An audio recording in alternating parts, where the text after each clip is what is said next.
আসসালামু আলাইকুম। আমি ডাক্তার সৈয়দা জান্নাতুন নাহার বলছি। আমি সিনিয়র মেডিকেল অফিসার হিসেবে দি ডেন্টাল লাউঞ্জে কর্মরত আছি।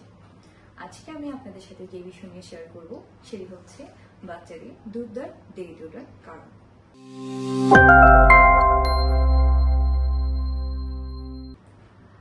প্রথমত আমি যেটি বলবো, বাচ্চাদের যে দাঁতটি প্রথমে আসে সেটি হচ্ছে নিচের জলের সামনের দুটো দাঁত। তো ইউজুয়ালি এইসব দাঁত দেখা যায় 6 থেকে 12 মাসের মধ্যে চলে আসে।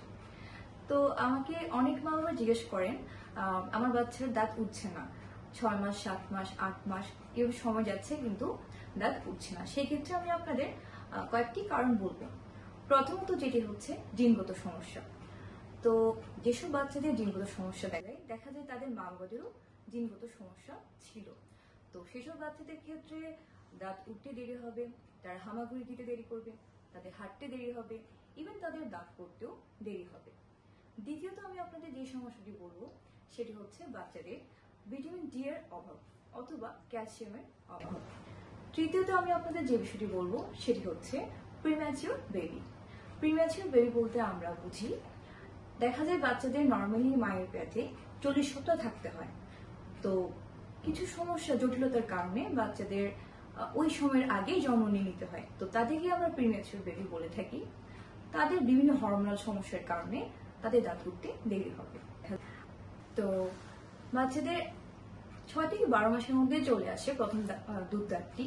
সেক্ষেত্রে যদি এর মধ্যেও না আসে, আমরা 15 মাস পর্যন্ত অপেক্ষা করব। যখন দেখা যায় মারা বাচ্চাদের নিয়ে আর চেম্বারে চলে আসে, সেক্ষেত্রে আমরা বাচ্চার মাড়ি দেখে বলে দিতে পারবো দাঁতটি আসছে কিনা বা আদৌ আসার সম্ভাবনা আছে কিনা। আর যদি না আসে, সেক্ষেত্রে আমরা মাদের অ্যাডভাইস করি আপনার বাচ্চাকে আপনি ফিঙ্গার কোট দিবেন। কারণ দেখা যায় আমরা ইদানিং মারা বাচ্চাদের এত বেশি চটকে খাবার দেয়, যা খাওয়ার কারণে বাচ্চাদের মাড়িতে প্রেশার পড়ে না। তো মাড়িতে প্রেশার না পড়ার কারণে বাচ্চাদের দাঁত তাড়াতাড়ি আসে না।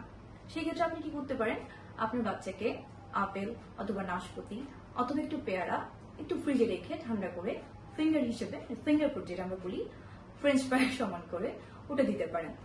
এটা সে এনজয় করবে, সাথে তার মাড়িতে প্রেশার পড়বে। দেখা যাবে তার দাঁতটি অটোমেটিক্যালি 1 থেকে 2 মাসের মধ্যে চলে আসছে।